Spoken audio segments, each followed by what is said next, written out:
Welcome everyone. This is Brent Bowney, District Sales Manager for Asgrow DeKalb in southern Minnesota. And on today's video, I'd like to show you what to look for when assessing your corn stands. So for this particular cornfield that I'm in, we're noticing a trend where we're seeing multiple skips throughout the field. So if you happen to encounter this same scenario, I'd encourage you to pick up a shovel. I like one that has a rake, and start digging to find that seed so we can assess what happened. So here's my skip, and I'm going to start digging. And I found the culprit. So for this this corn plant, it leafed out underneath the soil surface. So as you can tell, where you see a bright yellowing and the corn leafing out, that is not a good sign. So there's potential causes for corn leafing out underground. One might be soil crusting. If there's a thick crust, the plant might not have enough energy to shoot through.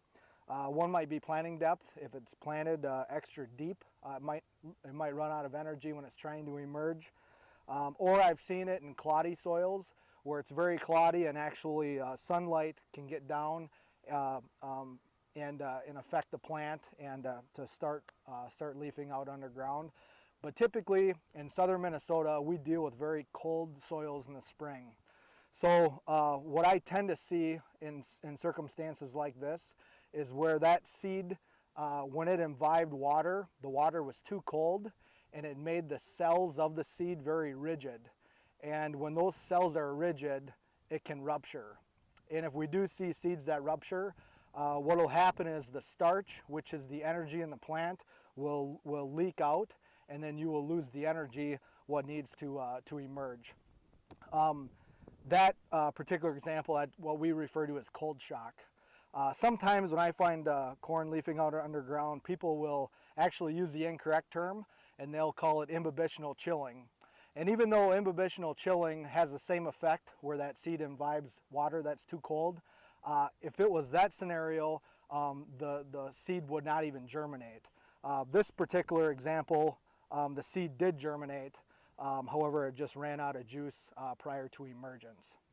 The other thing I like to look at is make sure you're also digging up the nice and healthy looking plants. So I'll dig one up here, and what I want to check for is just overall plant health, root structure, and I also like to look at seeding depth. So it's kind of hard to see, but this looks like it's planted very, very nicely at about 2 inches. So what you want to do is you want to measure the mesocotyl and then add 3/4 of an inch on top of that to get your overall planting depth. And right now, if we want to stage this corn, we have 1, 2, 3 collars. So right now, the plant is no longer living off of the seed itself. It is living through photosynthesis through the leaves. We have really good nodal root development, and everything is nice and white and healthy. So those are just a couple things to look at when you're out scouting your fields this spring. Thank you very much, and we appreciate your business.